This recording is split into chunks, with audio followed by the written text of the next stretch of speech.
Today, FBI and DEA massive Minnesota raid, $147 billion seized in federal crackdown. At 5:18 a.m. on a frozen Minnesota morning, the city of Northbridge was locked in silence. A sheet of frost covered the sidewalks of the Riverside district. Street lights flickered over parked cars sitting motionless in driveways. The world was asleep. Federal agents were not. What you are about to hear is the story of how one man built a shadow economy inside an American city, how he turned a community into a cartel logistics hub, and how 147 federal arrests and $93 million in seized assets exposed something far darker than anyone anticipated. This is Operation Silent Bridge. Unmarked SUVs rolled slowly down quiet streets, engines barely audible. No sirens. No flashing lights. Just precision. Inside one of those vehicles sat Special Agent Marcus Hale. 14 months of investigation had led to this moment. Years of financial forensics. Weeks of surveillance. And one critical breakthrough that changed everything. Green light in 60 seconds, he whispered into his encrypted headset. The target wasn't a drug house. It wasn't a gang hideout. It wasn't even a front business in the traditional sense. On paper, it was a community resource center, a nonprofit helping immigrant families navigate legal services, job training, and social assistance.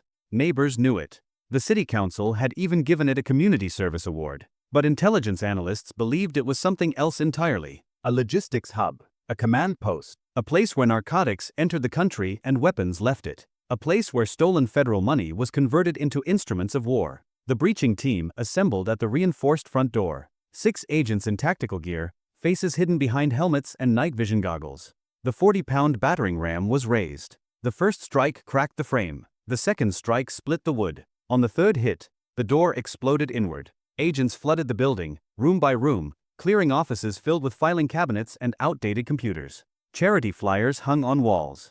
Motivational posters about community resilience covered the break room. It looked normal. Too normal. Then an agent noticed something that didn't fit. A back office wall didn't align with the building's blueprint. He knocked on the drywall. Hollow. The panel was torn down, revealing a hidden chamber behind it. 14 assault rifles with serial numbers removed. 6 military-grade rocket launchers coated in preservation grease. Crates of ammunition stacked with military precision. Hundreds of magazines loaded and sealed in waterproof packaging. The weapons were new, maintained, and ready for deployment.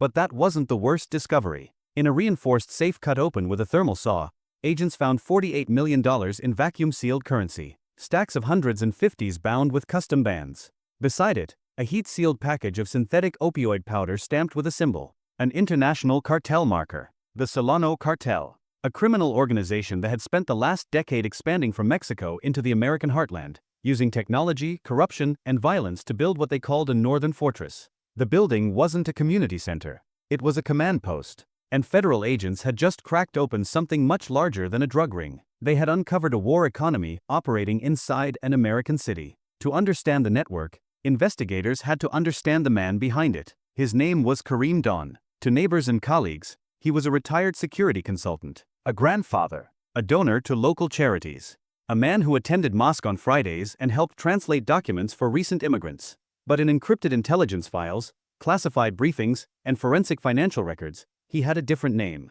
the Architect. Years earlier, Kareem Dawn had served as a logistics commander in a foreign civil war. He wasn't a frontline soldier. He was something more dangerous. He moved money. He moved weapons. He moved people. He understood the mechanics of conflict supply chains, how to smuggle goods across borders without detection, how to convert cash into material, how to build networks that looked like legitimate business but functioned as military infrastructure. When he immigrated legally to the United States, official documents showed a man starting fresh, building a quiet life, a security consulting firm that worked with nonprofits, a modest home in Virginia, legitimate seeming employment. But investigators now believe those years were preparation. He was building something else behind the scenes. He was building a pipeline. The breakthrough came during a separate federal fraud case. Stolen child nutrition funds. $200 million meant for low-income families across multiple states had vanished. Forensic accountants began the tedious work of tracing unusual transfers through bank records, wire transaction logs, and financial databases. The money wasn't being spent domestically. It was being funneled through shell companies across 3 continents. 31 fake corporations registered in Delaware and Nevada. 52 offshore transfer points in the Cayman Islands, Panama, and cryptocurrency exchanges. The pattern matched military logistics, not financial crime. Then the ATF noticed something disturbing. Firearms legally purchased in gun shops across Northbridge and surrounding counties were appearing months later in conflict zones overseas. Different crimes, same pipeline. On one side, narcotics entering through protected trucking routes. On the other, stolen federal money purchasing surplus weapons and military equipment abroad. Shipments of ammunition, communications equipment, night vision gear, all funneled through intermediaries to regions where Solano cartel operations competed for territory. But a network of that scale needed protection. Protection meant corruption. When agents decrypted a seized phone recovered from the initial raid, they discovered a digital ledger, a master record, 29 names, active officials, police commanders, customs agents, banking executives, every single one receiving monthly payments. Wire transfers disguised as consulting fees, legal retainers, and insurance premiums. The payments ranged from $8,000 to $65,000 per month. The architect hadn't just built a smuggling ring, he had built immunity. He had purchased a parallel enforcement system. The money wasn't the only thing moving through the network. More than 600 young men had entered Northbridge under legitimate immigration programs. On paper, they were workers, students, family reunifications. Background checks cleared them. Immigration officials processed them. They received work visas and social security numbers. But cross-agency analysis revealed something else entirely. Many had prior militia ties overseas, combat experience, gang affiliations, records of weapons trafficking, of violence. Once in Northbridge, they didn't integrate into the community. They were assigned. Some became distributors, managing street-level drug sales. Some became enforcers, collecting debts and eliminating competition. Some became security, protecting shipments moving between 2 and 4 a.m., when surveillance was lightest and streets were empty. 63 shootings in 16 months. 90 armed robberies. Hospital emergency rooms overwhelmed with gunshot victims. A spike in carjackings. A wave of home invasions. The Northbridge Police Department's detective division was drowning in cases they couldn't solve because key witnesses were too terrified to speak. And many of the officers they worked with had already been compromised. Already turned. Then came the event that changed public awareness. An elderly couple, immigrants themselves, were loading groceries outside a suburban store on a Saturday afternoon. A routine moment. Ordinary people doing ordinary things. Then gunfire erupted. A dead enforcement hit had gone wrong. Two rival dealers settling accounts in public. The couple was caught in the crossfire. The woman was killed. The man survived but was left paralyzed from the waist down. The shooter was arrested within hours. His employment records showed he worked at a healthcare billing clinic that had fraudulently collected $3 million in government funds. The same fraud pipeline, the same network, different operation, same source. The lines between government funding, organized crime, and international arms trafficking had been erased. Federal investigators realized something terrifying in that moment. This wasn't random criminal activity. This wasn't opportunistic corruption or isolated bad actors. This was infrastructure. A designed system. Infrastructure doesn't collapse unless you hit the command center, unless you dismantle every connection, unless you move simultaneously across every location. So federal leadership prepared something massive, a synchronized takedown across 14 states. The operation name, Operation Silent Bridge. At 3:17 a.m. on a Tuesday morning, tactical units surrounded a warehouse outside Northbridge. The building was registered as a food distribution center. Thermal imaging showed 7 armed individuals inside, 2 on the roof. The breach vehicle rammed the cargo door. Flashbangs detonated in sequence. Sound and light and concussion. Gunfire erupted from the rooftop immediately. Snipers responded. One suspect was hit and went down. Another attempted to run. Another reached for a remote control before being tackled by 3 agents. Inside, suspects tried to shred documents. One man was jamming paper into a commercial shredder when agents grabbed him. Another attempted to wipe encrypted drives using what looked like a modified hard drive eraser. Another attempted something more desperate, trying to swallow a micro SD card containing financial records before being subdued. Every second mattered. Every second was potential evidence destruction. The crates inside the warehouse were labeled agricultural equipment, food processing machinery, irrigation components. The labels were professional. The paperwork was detailed. But when agents opened them, they found assault rifles and rocket systems. Military-grade weapons destined for intermediaries in a war-torn region where the Solano cartel was expanding operations. Expanding influence. Building something they called a permanent northern supply base. Simultaneously, raids were happening in Chicago, Seattle, San Diego, and 11 other cities. Financial operators were arrested in Chicago's financial district. Corrupted officials were pulled from their homes in suburban neighborhoods. A judge in Seattle was taken into custody as he arrived at the courthouse. A city councilman in San Diego was arrested during his morning jog. A border patrol supervisor was handcuffed at the Mexican border checkpoint where he worked. By sunrise, 147 arrests. $93 million seized. 247 military-grade weapons recovered. 17 tons of narcotics. Cocaine, heroin, fentanyl pills, and methamphetamine. Enough fentanyl to kill millions. Enough cocaine to supply a region for months. Enough heroin to fuel addiction across a dozen states. Enough methamphetamine to sustain a nationwide epidemic. But investigators found something far worse in the seized materials. A printed list. Names. Foreign informants who had cooperated with Western governments. Intelligence assets working undercover in Middle Eastern and African regions.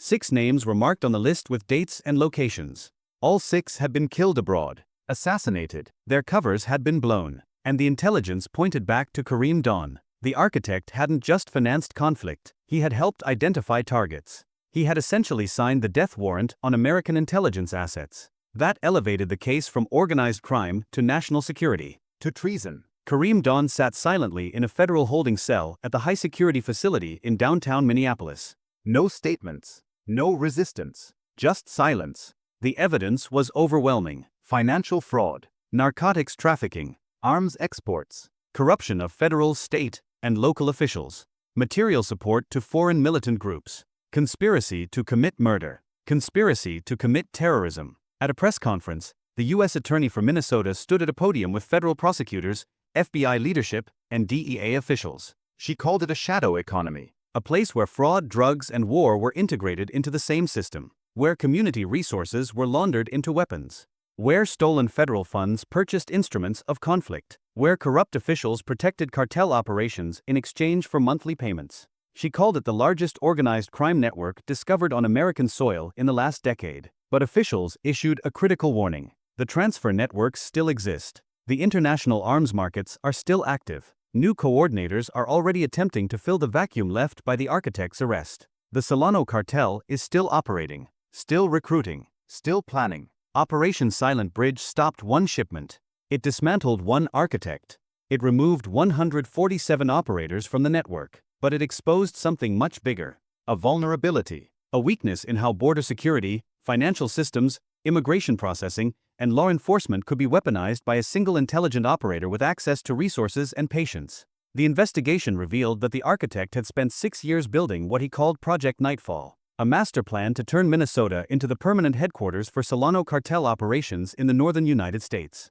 A place where violence would be normalized, where corruption would be institutional, where the cartel could operate openly behind a facade of community programs and government legitimacy. Internal documents seized from encrypted servers outlined the plan in chilling detail. 50 new distribution hubs to be established within 18 months. 200 new operatives to be smuggled in and assigned to logistics, enforcement, and corruption. A planned expansion into Wisconsin, Iowa, and North Dakota using the same playbook. The establishment of what they called immunity zones, where police response would be delayed, where evidence would disappear, where witnesses would be too terrified to testify. The plan was in month 11 of execution when Operation Silent Bridge shut it down. Fentanyl overdose deaths in Northbridge had increased 340% in the previous 2 years. Cocaine-related emergency room visits had tripled. Heroin use among young adults had become endemic. Entire neighborhoods had been destabilized. Families had been destroyed. Children had grown up witnessing violence as a normal part of existence. One officer, a patrol sergeant who had refused the architect's bribes and had been secretly feeding information to federal investigators,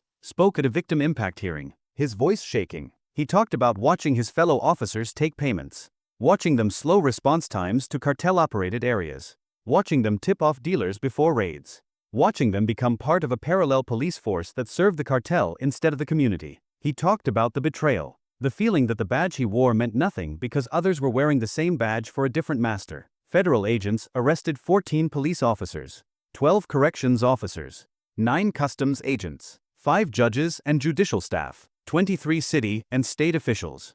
The corruption ran deeper than anyone initially realized. The architect had been systematic, patient. He understood that institutions could be infiltrated one position at a time. That silence was more powerful than violence. That ambition and greed could turn men and women against their oaths. The investigation also revealed the Solano cartel's continental expansion plans.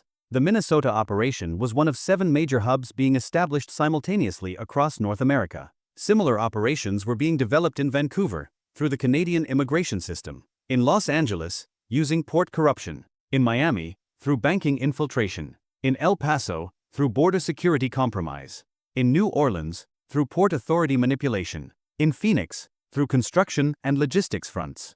Each operation was identical in structure but adapted to local vulnerabilities. Each one had recruited a local architect figure. Each one was moving drugs, weapons, and stolen federal funds through integrated networks. Each one was corrupting local officials and law enforcement. The scale was continental. The coordination was military. The patience was generational. Federal leadership realized they had uncovered not just a cartel operation, but a complete redesign of how organized crime could function in the modern world. The Solano cartel wasn't trying to survive. They were trying to become institutional, to embed themselves so deeply in government, law enforcement, and financial systems that they would become indistinguishable from legitimate authority, to create a permanent shadow state. Operation Silent Bridge was expanded. What had begun as a single-city investigation became a continental task force. The FBI, DEA, ICE, DHS, ATF, and Secret Service coordinated a parallel takedown across multiple cities.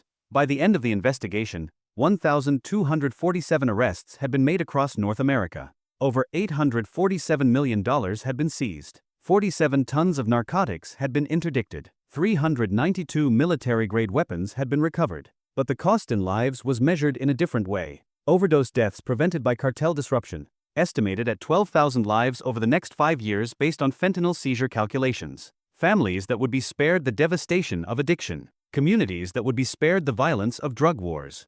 Against that number, investigators had to understand something darker. The architect had shown them a blueprint. He had proven that modern organized crime didn't need to operate in shadows anymore. It didn't need to hide. It could operate in plain sight if it controlled the institutions designed to stop it. If it controlled law enforcement. If it controlled judges. If it controlled financial systems. The investigation also revealed something about power itself. The architect had never personally touched drugs. Never personally pulled a trigger. Never personally collected a bribe. He had simply designed systems, built networks, identified vulnerabilities, and let other people's greed and ambition do the rest. Kareem Dawn was convicted on 47 federal charges. Material support to designated terrorist organizations, narcotics trafficking, weapons smuggling, corruption of public officials, murder conspiracy, terrorism financing. He was sentenced to life imprisonment without parole. He remains in a federal maximum security facility, communicating only through court-approved legal counsel. But the federal government also understood that one man's conviction didn't end the threat. The Solano cartel continues to operate. They have established new supply chains. They have recruited new coordinators. They have adapted their methods based on what law enforcement learned from Operation Silent Bridge. The network was damaged, not destroyed, weakened, not eliminated. In Northbridge today, the Community Resource Center still stands. The building is now federal property, sealed pending potential conversion into a law enforcement training facility or a victim services center. The neighborhood itself is healing, slowly. Some businesses have reopened. Some families have stayed. Many have left, unable to process the trauma of knowing that their community had been used as a staging ground for something so dark. The city has implemented comprehensive reforms. New oversight of community organizations. Enhanced background checks for city officials. Increased training for law enforcement around corruption detection. Community policing initiatives designed to rebuild trust. But officials admit that trust, once broken, takes generations to repair. In a globalized world, the distance between a quiet American street and a foreign battlefield is shorter than ever. Narcotics produced in Latin America can reach Minnesota in 72 hours. Federal funds stolen from Washington can purchase weapons in Panama that are delivered to Africa in a matter of weeks. Young men can be recruited from conflict zones and inserted into American communities as operational infrastructure. The old distinction between domestic crime and international terrorism has blurred beyond recognition. Sometimes the most dangerous threats don't arrive with sirens and visible force. They build quietly. They buy silence. They work through ambition and greed and human weakness. They hide behind community programs and government legitimacy. They turn institutions against themselves. Operation Silent Bridge exposed one such threat. It dismantled one architect's design. It saved lives that would have been lost to fentanyl and violence. It prevented the permanent establishment of a cartel fortress in the northern United States. But it also served as a warning. The vulnerability that made the Minnesota operation possible still exists. Financial systems that can be exploited, immigration processes that can be weaponized, law enforcement agencies that can be compromised, government institutions that can be infiltrated. The Solano cartel and others like them continue to probe these weaknesses, searching for the next architect, the next opportunity, the next city where silence and ambition might be enough to build a parallel state. If you are still watching, understand that corruption takes many forms. Power doesn't always need open violence. Sometimes it only needs silence. Sometimes it only needs ambition. And sometimes the most critical battles are fought not with weapons, but with information, investigation, and the commitment of ordinary people to stand against the darkness. Like this story if you want more narratives about federal operations and organized crime takedowns. Comment if you want to see the investigation into how the Solano cartel has continued to adapt after Operation Silent Bridge. Subscribe for updates on federal law enforcement and national security stories. But remember, this is fiction, a story, a warning wrapped in narrative form. The real work of federal agents, prosecutors, and investigators continues every day in cities across America. The real fight against organized crime, corruption, and the infiltration of American institutions is ongoing and unfinished.